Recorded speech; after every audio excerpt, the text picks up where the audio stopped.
네, 오늘은 창업자금 과세 특례, 그 중에서도 증여세가 아닌 상속세에 대해서 같이 한번 볼게요.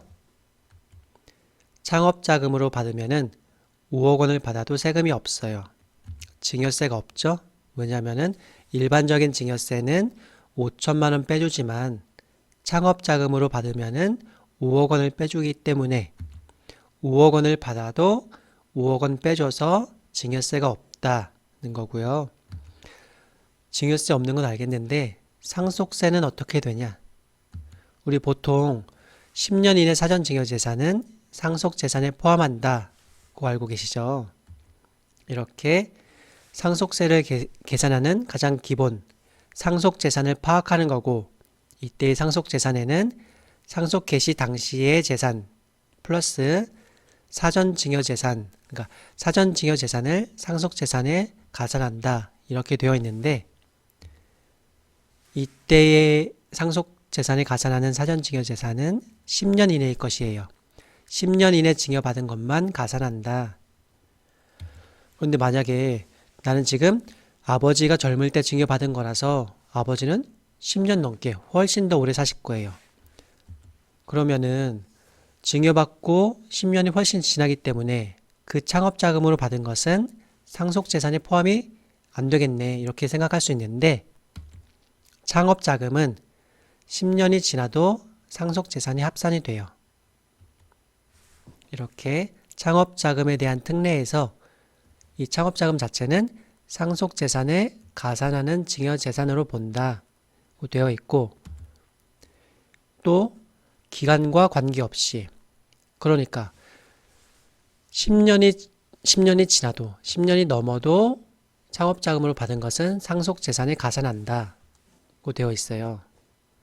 그럼 하나 예를 볼게요. 15억 원이 있는데 이 중에서 5억 원을 창업자금으로 받았어요. 이렇게 아버지에게 현재 15억 원의 재산이 있고 5억 원을 창업자금으로 증여받았으면은, 그리고 12년이 지나서 상속이 개시되면은, 먼저 5억 원을 받으면은 증여세는 없죠. 5억 원을 빼주기 때문에.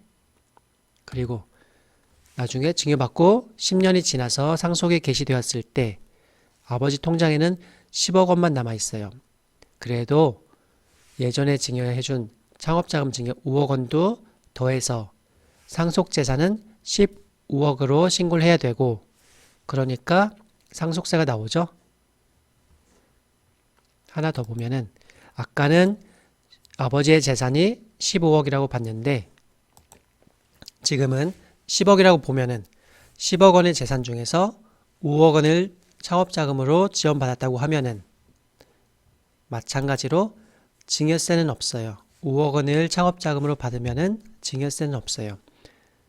상속세는 어떨까 보면은 상속 개시 당시에 5억 원이 남아있지만, 그래서 예전에 증여해준 5억 원을 더해도 상속재산은 10억이에요.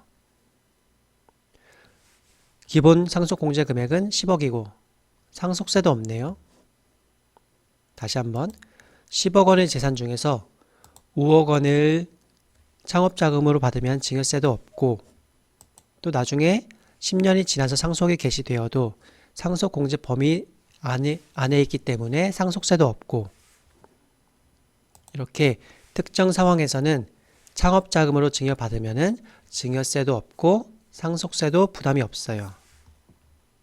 이런 상황, 현재 재산이 10억 원일 때, 이때 이 중에서 5억 원을 증여받으면 창업자금으로 증여받아서 잘 신고하면 증여세가 없고, 또 나중에 10년이든 20년이든 지나서 상속이 개시되었을 때 이때 상속재산이 상속공제 범위 안에 있다면 상속세도 없고, 즉 부모님의 자금 중에서 5억 원을 세금 없이 지금 당장 쓸 수 있다. 이런 상황도 가능하다는 거고요. 네, 오늘 창업자금의 과세특례, 그 중에서도 상속세 부분 같이 한번 봤습니다.